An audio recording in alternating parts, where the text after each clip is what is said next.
तमाम वकला जो यहाँ मौजूद हैं और इस वक्त एक बड़े फरीज़े की अदायगी में पुरजोश अंदाज से इस्लामाबाद में यहाँ आए हैं, दूर दराज इलाक़ों से भी आए हैं और करीब तर इलाक़ों से भी आए हैं। और ये पहली आपकी डेमोन्स्ट्रेशन है और बहुत काबिल तहसीन है। और इस पे मैं तो आपको मुबारकबाद देता हूँ कि आपने इतना अच्छा ये प्रोग्राम यहाँ किया है, एक मुजाहरा किया है। इस पे हमें कई दफ़ा शायद और करना पड़े, क्योंकि कुछ लोग यहाँ मुज़िर हैं, बज़िद हैं कि उन्होंने इलेक्शन नहीं होने देने। अब इलेक्शन नहीं होने देने और उन्होंने यहाँ गैर जमहूरी हुकूमतें रहने देनी है कि पंजाब और सिंध में सबसे पहले तो ये देखें, पंजाब और खैबर में 2 असम्बलियाँ तहलील हो चुकी हैं। अब जब वो असम्बलियाँ तहलील हो चुकी हैं तो उसका मतलब ये है कि वहाँ अब कोई हुकूमत नहीं है, वहाँ निगरानों की हुकूमत है। निगरानों की हुकूमत जो है वो कॉन्स्टिट्यूशन के तहत 90 के दिन के बाद यानी 91st डे को वो बिल्कुल कोई उसकी को जवाब नहीं रहता, वो बहरूपीय हो जाते। 90 दिन तक है, या सुप्रीम कोर्ट ने अगर कोई टाइम हफ्ता 10 दिन 15 दिन 2-3 हफ्ते बढ़ा दिया 90 दिन, क्योंकि ये तो कोताही और ये जुल्म किया है चीफ इलेक्शन कमिश्नर ने और गवर्नर्स ने, गवर्नर पंजाब अब तो नहीं, गवर्नर खासकर गवर्नर खैबर पख्तूनख्वा ने, कि वो मजाक समझते रहे हैं कि ये सुप्रीम कोर्ट का ऑर्डर आ गया है कि, और ये सुप्रीम कोर्ट का ऑर्डर हो चुका है। अब सुप्रीम कोर्ट ने पहले, अब आइंदा कुछ नहीं करना, मैं इस पे अर्ज करूंगा कि किस तरह सुप्रीम कोर्ट का ऑर्डर हो चुका है और इसमें मजीद कुछ करने की सुप्रीम कोर्ट को ज़रूरत नहीं है, उस पर अमल दरामद होना है। लेकिन ये जो इनका एक ख्वाहिश है, असल बात यह है कि इनका ये ख्वाहिश है कि 90 दिन के अंदर इलेक्शन ना हो, इलेक्शन आगे जाएं। अगर ये इलेक्शन लेके जा सकते हैं 10 अक्टूबर को, 8 अक्टूबर को, तो फिर क्या अमर माने है कि उस दिन कहें कि जी आज भी सिक्योरिटी सिचुएशन ठीक नहीं है। और सिक्योरिटी सिचुएशन किसने फैसला करना कि ठीक नहीं है? उन्होंने खुद ही करना। जो नहीं चाहते सिक्योरिटी सिचुएशन इस कदर ठीक हो जाए कि इलेक्शन कराना पड़ जाए। सो ये एक सिक्योरिटी। एक दूसरा कहते हैं जी रेंजर्स नहीं मिल सकते, रेंजर्स तो राना सनाउल्लाह के अंडर है, वो किस्सा नहीं मिल सकते। फिर कहते हैं जी वो इसहाक डार कहते हैं कि हमारा वो इसमें हमारे पास पैसे नहीं है।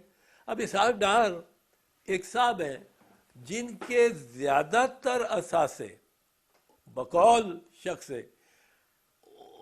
पाकिस्तान से बाहर हैं। वो कहते हैं हमारे बेटे भी बड़ी अच्छी बिजनेस करते हैं, लैम्बोर्गिनी गाड़ियाँ रखी हुई हैं और प्लाजे भी मुबैना तौर पे बनाए हुए हैं। वो मैं उसकी तस्दीक नहीं कर सकता, पर लैम्बोर्गिनी एक कार जो अमीर तरीन दुनिया के ही रख सकते हैं, दुनिया के अमीर तरीन लोग, वो उस किस्म की गाड़ी को, वो गाड़ियाँ 2-3 खड़ी हुई हैं जो उनकी तस्वीर आई है उनकी अपने अपार्टमेंट्स के सामने। अब वो कहते हैं कि जी वो यानी वो ज़्यादातर डॉलराइज्ड है, वो डॉलराइज्ड है। अब डॉलर अगर इसहाक डार की ज़्यादा असासे डॉलर में है तो इसका मतलब क्या हुआ? डॉलर ऊपर जाता है तो इसहाक डार भी ऊपर जाता है, डॉलर नीचे जाता है तो इसहाक डार भी नीचे जाता है। लेकिन अगर डॉलर ऊपर जाता है और इसहाक डार ऊपर जाता है, पाकिस्तान नीचे जाता है। और अगर डॉलर ऊपर जाता है, नीचे आता है और इसहाक डार भी नीचे आता है तो पाकिस्तान ऊपर जाता है। ये तो सी-सॉ में एक दो अलग पलड़ों में बैठे हुए हैं, इसहाक डार फाइनेंस मिनिस्टर और पाकिस्तान के अवाम और पाकिस्तान। ये एक कॉन्फ्लिक्ट ऑफ इंटरेस्ट है, ये क्लियर कॉन्फ्लिक्ट ऑफ इंटरेस्ट है जो एक वजीर का नहीं हो सकता अपनी रियासत से। और इस पे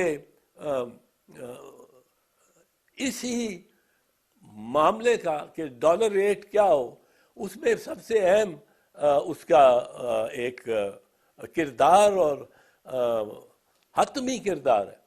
तो इसमें अब आप देखें ये इनके पास किस तरह हुकूमत छोड़ी जा सकती है। एक साहब बाहर बैठे हुए हैं, वो मफरूर है, वो सदा याफ्ता है। मफरूर वो हुए भी हैं अदालत को धोखा देके कि 8 हफ्ते की छुट्टी लेके बाहर गए और 4 साल से बैठे हैं बाहर। अब कौन से मुजरिम को, मुल्ज़िम की नहीं मैं कह रहा हूँ, वो मुजरिम सही है फैसला, गलत है फैसला, वो फैसला कराए।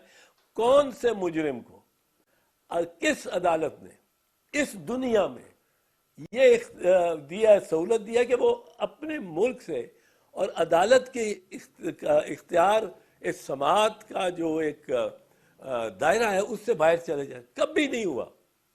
मुल्ज़िम को बेल दे के और आप पासपोर्ट रख के या पासपोर्ट दे के और बाहर जाने की इजाज़त दे सकते हैं। मुजरिम को आप जेल में से ही निकाल लें तो बड़ी उसकी गनीमत है उसके लिए। और उसको आप, और वो बाहर बैठा हुआ, वो हमारे सामने चल फिर रहा है, उन्हीं अपार्टमेंट्स में आ जा रहा है जिनके जो मुतनाज़ हैं। और ये सब पता नहीं कौम को ये बेवकूफ़ समझते हैं, सब के सब। अब वो मतलब चल फिर रहे हैं, नज़र आ रहे हैं, टीवी पे नज़र आ रहे हैं। अब टीवी पे देखना आजकल इसी तरह है जैसा डायरेक्ट देख लिया, टीवी फासले करीब तर कर देती है। तो सारी कौम देखती है उन अपार्टमेंट से उनको आते जाते हुए। पर जहाँ तक ये ताल्लुक है मामला, इसका क्या ताल्लुक है मियाँ नवाज शरीफ से? मियाँ नवाज शरीफ से ये ताल्लुक है कि मियाँ नवाज शरीफ की अपनी हुकूमत में एक दफ़ा पहले भी chief justice of Pakistan Sajjad Ali Shah के खिलाफ एक्शन हुआ। उसकी अदालत पे धावा बोल दिया और वो चीफ जस्टिस और उसके साथ जो 2-4 जज बैठे हुए थे, दो एक तरफ, वो कुर्सियां वो अपने निकलने के लिए, क्योंकि वो सारे वर्कर ऊपर चढ़ आए अदालत के स्टेज पे, वो कुर्सियां गिरा के भागे। क्या सीन होगा आप देखें 1997 में। उस वक्त ये इतने वो नहीं होते थे ये मीडिया 24/7, तो वो तस्वीर ना बन सकी। पर क्या ये सेल फोन भी ऐसे नहीं होते थे, कोई बना लेता तस्वीर। पर क्या सीन हुआ होगा कि चीफ जस्टिस और 5 जजों पे एक पूरे मजमे ने हमला कर दिया और उस पे आप फखरी करते हैं। फिर आपकी टेप्स और ऑडियो टेप्स पकड़ी गई कि आपने जजेस को ये कहा कि बीबी शहीद और आसिफ जरदारी साहब को सजा दो, ज़्यादा दो, और मियाँ साहब ये कहते हैं, और मियाँ साहब की डिक्टेशन पे आपने उनको सजाएं दी, जो बाद में सुप्रीम कोर्ट ने सेट असाइड कर दी इसी बात पे कि उस पर। और वो ऑडियो टेप्स जो जस्टिस कयूम से गुफ्तगू, जस्टिस राशिद अजीज से गुफ्तगू, chief justice Lahore high court से जो गुफ्तगू और जिनको हिदायत ये दे रहे थे, वो आज तक 18 साल हो गए उसको, वो किसी ने उनकी तरदीद नहीं की। ना मियाँ शहबाज ने की है, ना सैफुर रहमान ने की है, किसी ने तरदीद नहीं की।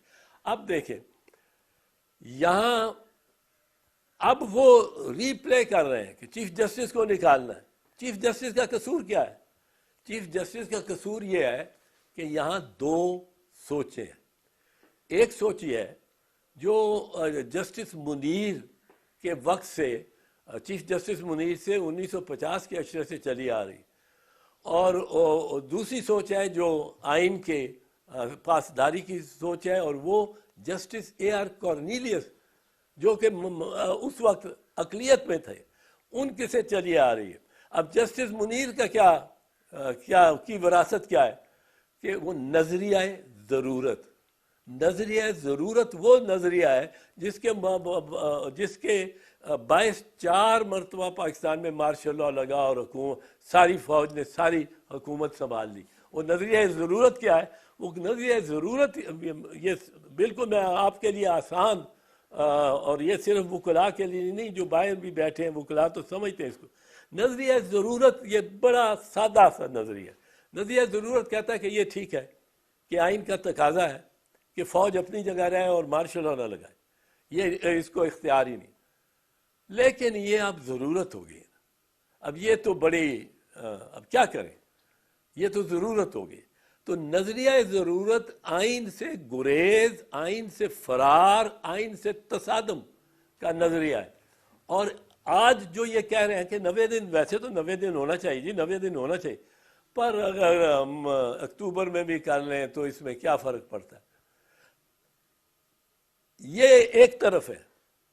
और Umar Ata Bandial chief justice of Pakistan वो डट के खड़ा हुआ है, उसके साथी खड़े हुए हैं कि जी हमने ये आइन का तकाजा पूरा कराना है कि 90 दिन के अंदर इलेक्शन हो। आप ये देखें, 90 दिन के अगर इलेक्शन नहीं होते, ये भी सोच रहे, फर्ज की ये नहीं होते, या उस पीरियड में जो सुप्रीम कोर्ट ने उसको इजाज़त दी हो 90 दिन के आगे, 90 दिन की बजाय सुप्रीम कोर्ट 110 दिन रख देता है। इन्होंने इतना वक्त ज़ाया किया कि शायद 120 दिन देने पड़े। पर अब जब तक सुप्रीम कोर्ट ये नहीं देता, अब 90 दिन का मामला ये है कि आइन कहता है not later than 90 days before the poll, यानी नॉट लेटर डिसोल्यूशन से लेके वो जो इलेक्शन और पोल है वो नॉट लेटर देन 90 डेज। ये याह्या खान ने दरअसल जब इलेक्शन पोस्टपोन किए लामतनाई तौर पे इनडेफिनेटली, तो तब तनाज़ा शुरू हुआ बंगालियों का और पाकिस्तानी, वेस्ट पाकिस्तानीज़ का और ईस्ट पाकिस्तानीज़ का, और अल्टीमेटली बांग्लादेश बन गया। दूसरा उसने किया कि जब इलेक्शन हो गए, 2 साल बाद इलेक्शन कराए 90 दिन कह के, जब इलेक्शन हो गए तो उसने इंतकाल इक़्तिदार नहीं किया, पार्लियामेंट को बुलाया ही नहीं, पार्लियामेंट का इजलास नहीं बुलाया। अब इन दोनों को ये 1971-72 की बात है याह्या खान की। अब 73 में जब पाकिस्तानी आइन बन रहा था तो इसमें बड़ा लोगों का एहसास था कि ये अगर पोस्टपोन करते रहे इलेक्शंस, या इलेक्शंस करा के पोस्टपोन किया उसको फॉर्मेशन ऑफ गवर्नमेंट को, तो इससे मुल्क टूट गया। क्योंकि जब याह्या खान ने 7 मार्च 1971 को पार्लियामेंट का सेशन बुलाया हुआ एडजर्न कर दिया इंडेफिनेटली, तो उसके पे ये असल में पाकिस्तान टूटा। और बंगालियों ने, शेख मुजीब ने, उन्होंने कहा कि जी ये तो हमारा गुजारा नहीं। शेख मुजीब को गिरफ्तार करके इधर ले आए वेस्ट पाकिस्तान, और उधर बगावत हो गई, ईस्ट पाकिस्तान राइफल्स निकल गई, डिजर्ट कर गई, मुक्ति बाहिनी ने बड़ा वार करने शुरू कर दिए। अल्टीमेटली क्या हुआ कि सकूते ढाका हुआ। अब इससे बचने के लिए आइन एक कहता है कि 90 दिन, 90 दिन नहीं, वो कहते हैं not later than 90 days, not later than. ये नेगेटिव इंपेरेटिव हो गया कि मनफी बात करके उसको पक्का किया कि यानी 91 दिन जो 91st डे है, वो 91st डे ये केयर टेकर सिफर हो जाएंगे, इनकी कोई जवाब नहीं रहेगा कि ये बैठे रहे, और ये बैठेंगे तो वो इलीगल होगा। वो कोई चीफ मिनिस्टर या मिनिस्टर पंजाब का नहीं होगा, ना खैबर पख्तूनख्वा का। और अगर ये जमे रहे तो क्या पता है, लोग इतने तंग आए हुए इनसे, जो इन्होंने आटे पे किया है, लोग मर रहे हैं, जो कीमतें बढ़ गई हैं, जो खुदकुशियां हो रही हैं। ये आए हैं एक थोड़े अरसे से और ज़मीनें दे रहे हैं, और इनको कोई इख्तियार ऐसा नहीं। पर अब ये चीफ मिनिस्टर साहिबान ये कहते हैं हम तो 91 दिन भी बैठेंगे, 92 दिन भी बैठेंगे, 93 दिन भी बैठेंगे। आइन ने इतना सख्त ये रखा है पैमाना कि जब पार्लियामेंट हो जाती है, इलेक्शन हो जाते हैं, उसके बाद असेंबली ने कितनी देर में पार्लियामेंट ने मिलना है। वो ये आइन कहता है पार्लियामेंट में कि 90 दिन हो गया, फर्ज करो रेगुलर रूटीन पे 90 दिन के अंदर इलेक्शन हो गया, पोलिंग डे हो गया, फिर आइन कहता है ताकि वो या खान वाला ना क्यों हो सके कि पार्लियामेंट को एडजर्न करना, वो आइन कहता है parliament shall meet on the 21st day, parliament shall meet on the 21st day except if sooner summoned by the president.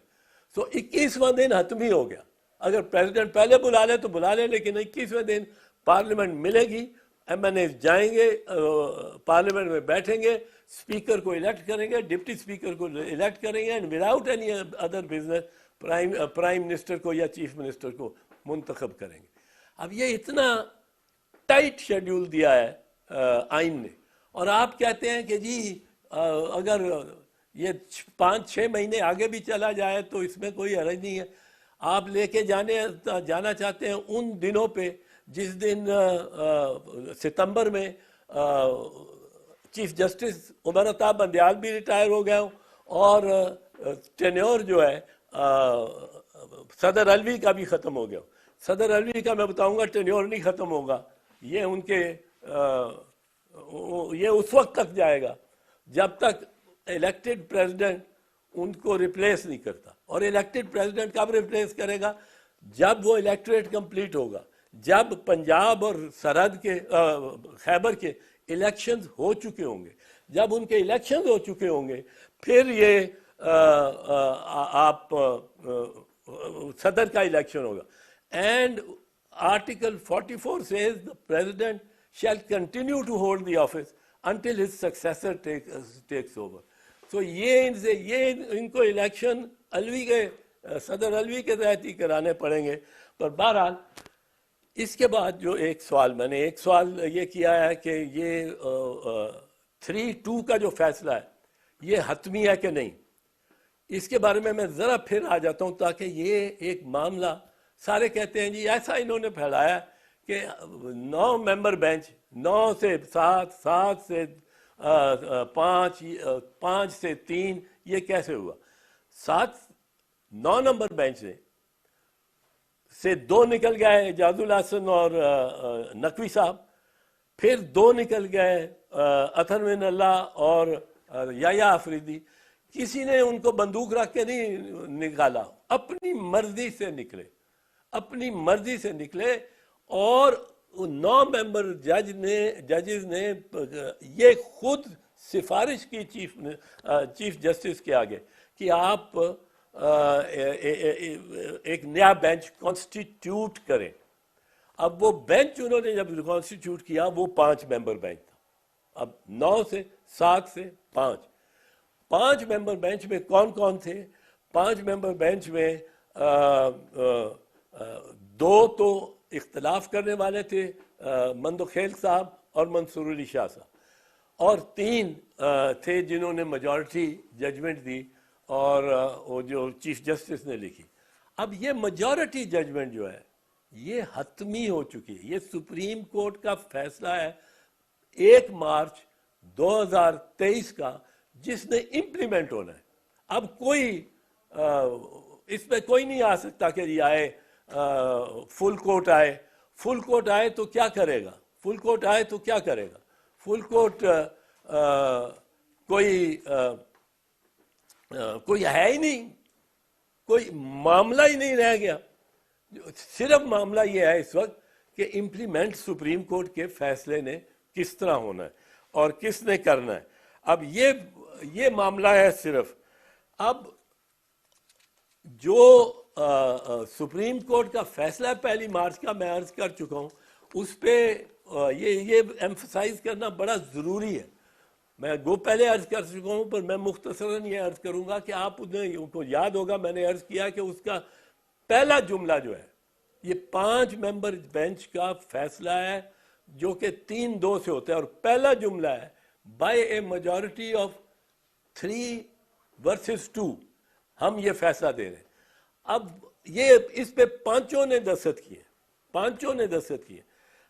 जब ये 5 हो गए तो अब 7 किस तरह कर सकते हैं? आप साथ किस तरह हो सकते हैं? यहाँ कोई गवर्नमेंट कॉलेज की तरह प्रॉक्सीज तो नहीं लगती। अब कोई कराची जा रहा हो जज सुप्रीम कोर्ट का और अपने साथी जज को कह जाए कि तो आपके सामने ये फलां केस आना है, उसमें यार ज़रा ध्यान रखना कि वो डिसमिस ना हो जाए, तो और अगर ज़रूरत पड़ी तो मेरा वोट अपने साथ डाल देना। सुप्रीम कोर्ट ऐसे नहीं चलता, सुप्रीम कोर्ट ऐसे नहीं चल सकता। सुप्रीम कोर्ट की ये तस्दीक ना करें कि उससे तवक्को करें कि वो जज जिन्होंने जो बैठे नहीं, जिन्होंने बहस सुनी नहीं, उनके भी वोट काउंट किए जा सकते हैं इस फैसले में। सो 4-3 का फैसला बिल्कुल गलत है, ये कहना ही गलत है। 4 नहीं थे, ये 3-2 का फैसला है। और जज सुप्रीम कोर्ट के एक भी जज उसको फैसला करे, 2 जजों फैसला करें, 3 जजों, वो सुप्रीम कोर्ट का फैसला है। वो हर एक पे लाजिम है कि उसकी ताबेदारी करे और उसको माने। और वो जो वो 3-2 का फैसला इसलिए हतमी फैसला हो गया, इसके बाद और कुछ करना नहीं चाहिए। जो रजाकाराना तौर पे छोड़ गए बेंच को, अब वो नहीं आ सकते। वो लाहौर से चले गाड़ी में, ट्रेन में, शाहदरा जंक्शन में वो उतर गए, जल्दी उतर गए। अब गाड़ी वहाँ से वजीराबाद जंक्शन से होके गुजरांवाला से होके वजीराबाद जंक्शन से होके जेल गुजरात से होके जेलम से होके अब वो रावलपिंडी पहुँच रही है। अब आप किस तरह उसमें शामिल हो सकते हैं? आपको खुद नहीं इस पर इसरार करना चाहिए, क्योंकि अगर आप इसरार करते हैं कि मुझे बैठा गिनती करो, मैं कई बंदों से पूछ बैठा हूँ जो कई बंदों से पूछ बैठा हूँ जो वहाँ मौजूद थे कि भाई तुम्हें कितने जज नजर आए? वो 3 दिन जो बहस सुन रहे थे, कुछ 7 जज थे। उन्होंने कहा नहीं जी 7 नहीं 5 थे। मैंने कहा ये 7 कहाँ से? उनकी रूहें बैठ गई दाएं बाएं कि वो काउंट होंगे। तो ये 7 जजेस का मामला बिल्कुल बिल्कुल ही गलत है। ये 5 जज थे जिन्होंने फैसला दिया, 2 जज जो बाद में कहते हैं, जस्टिफाई करने की कोशिश करते हैं कि ये 7 जज थे और 4-3 का फैसला उनके हक में था। वो 2 जज साहबान मंसूर अली शाह साहब और मंदोखेल साहब, उनके अपने दस्तखत हैं कि ये 5 जजेस का फैसला है। अब मैं इसमें अर्ज कर चुका हूं कि कोई फुल कोर्ट की या कोई बेंच चेंज करने की ज़रूरत के अलावा इम्कान ही नहीं है, मुमकिन नहीं है, क्योंकि ऑर्डर हो चुका है। और इसमें जैसे मैंने अर्ज किया कि जो असल फिलोसॉफिकल लड़ाई है, जो कश्मकश है, लड़ाई तो अल्लाह ना करे पड़े, पर जो कश्मकश है वो ये है कि एक तरफ वो जज साहिबान हैं जो कि मीरास हैं चीफ जस्टिस मुनीर की, और वो ये कहते हैं कि 90 दिन में तो होना चाहिए, लेकिन यहाँ ज़रूरत इस बात की है कि मईशत को हम संभाल लें और अक्टूबर में ये ले जाएं, अक्टूबर में जाके फिर कहेंगे। अब इससे जो अजाब आएगा वो ये कि ये इतने दिन कौन हुक्मरान होगा? आइन अपने पहले जुमले में, पाकिस्तान का आइन इब्तदाइये में पहले जुमले में ये कहता है कि whereas sovereignty rests in Allah, it is to be exercised by the people through their chosen representatives. अब ये निगरान तो चोजन नहीं है, ये तो मुंतखब नहीं हुए हुए, ये तो नामजद है, ये तो नॉमिनेट हुए हुए। इनके पास तो हुक्मरानी का हक ही कोई नहीं। बाय द चोजन रिप्रेजेंटेटिव, एक जिस तरह क्लिक बटन के लिए तौर पे एक ऐद से दूसरे ऐद तक जाने के लिए ये एक टच बटन सा है, और 90 दिन के लिए, 5 साल के बाद 90 दिन के लिए ये आते हैं और इनको चले जाना है। और अगर ये बैठे रहेंगे, अगर ये 91 दिन बैठेंगे तो ये काबिज होंगे और गासिबाना इनका कब्जा होगा on 2 senior most important positions in the federation. और फेडरेशन के पे मैं अभी आता हूं, 2 important positions in the federation, यानी ये इन पे आर्टिकल 6 लगेगा। आर्टिकल 6 सिर्फ उस फौजी जर्नैल पे नहीं लगता जो आके सारी रियासत को पर कब्जा कर लेता है, पर उस पे भी लगता है जो एक कलीदी दफ्तर को, आईनी टॉप कलीदी दफ्तर को आके उस पे बैठ जाता है और अपने आप को समझता है कि मेरी टर्न्योर चली जा रही। इसमें एक और चीज देख लें, ये जो आर्गुमेंट है कि सारे जो इंतखाब हैं सब असेंबलियों को वो एक दिन होने चाहिए, और अगर ये किस तरह मुमकिन है? ये कोई किसी ने सोचा है कि ये तो छुरा आप घोंप रहे हो वफाक के। वफाक में जो 18वीं तरमीम में रजा रब्बानी, वो पता नहीं क्यों खामोश है, आवाज देता हूं उसको मैं, वो रजा रब्बानी ने ये इतना अच्छा काम किया कि सूबों को खुद मुख्तार किया। अब आप सूबों को कैद में ला रहे हैं। एक सूबा है खैबर पख्तूनख्वा, वो अपने चीफ मिनिस्टर से तंग आ गया, वो चीफ मिनिस्टर को वोट आउट करता है, उसके बाद कोई और वोट नहीं ले सकता, पूरे नहीं होते, और ये असेंबली डिसॉल्व होती है। या गवर्नर किसी चीफ मिनिस्टर को कहता है कि तुम्हारे पास नहीं है मेजॉरिटी, तुम दिखाओ, असेंबली उसके बाद डिसॉल्व होती है। अब जब असेंबली डिसॉल्व हो गई, ये हक तो सूबाई चीफ मिनिस्टर का है। ये किस तरह उसको फोन करके कहेगा स्पीकर कि जी हमारी असेंबली तो डिसॉल्व हो गई है, तो बाकी 4 असेंबलियां चूंकि उनमें से कोई डिसॉल्व नहीं हुई, एक ही दिन होंगे इलेक्शन, वो 3 साल बाद होंगे, उस वक्त तक हम निगरानों को चला रहे हैं, और निगरान तो बहरूपिये होंगे उस दिन, निगरान तो 91 दिन के बाद बहरूपिये होंगे। और मैं ये समझता हूँ, मुझे बड़ा अच्छा ये नौजवान लगता है मोहसिन नकवी। मैं ज़ाती तौर पे ख़ानदान को जानता हूँ, बड़ा ही सुलझा हुआ और ज़ीरक और पढ़े लिखे ख़ानदान से, पर ये शायद फिर भी मसलियत कर जाए। पर वो जो आज़म खान है चीफ मिनिस्टर सरहद का, वो एक सीनियर ब्यूरोक्रेट है, उसने जो इज्जत वगैरह कमाई हुई है, वो नहीं बैठेगा 91 डे को, वो कहेगा जी मैं जा रहा हूँ, वो कहेगा मैं जा रहा हूँ। तो ये कहना कि एक ही दिन इंतखाबात हों, ये आप प्रेशर कर रहे हैं और इसको यूनिटरी फॉर्म ऑफ गवर्नमेंट बना रहे हैं, जो कि वफाक नहीं होता, और वफाकी इदारों को पर ये बड़ा भारी होगा बात। एक मैं बात आखिर में कर दूं, वो मैं काजी फैज ईसा साहब को एड्रेस करना चाहता हूं। काजी साहब एक दबंग दलेर चीफ जस्टिस रहा है बलूचिस्तान का, और एक दबंग दलेर सुप्रीम कोर्ट का जज है, और बहुत इज्जत है उसकी मेरी निगाह में। मैं उनमें से था जिसने सजेस्ट किया था, ये आज मैं बता रहा हूं, इफ्तिखार मोहम्मद चौधरी ने जब 31 जुलाई 2008 को फैसला दिया, 2009 को फैसला दिया, जिससे सारे पीसीओ जजेस को फारिग किया गया, तो ये बलूचिस्तान का सारा हाई कोर्ट ये फारिग हो गया। अब उसको रिकॉन्स्टिट्यूट करना था। चौधरी साहब मेरे से बड़ा मशवरा करते थे उस जमाने में,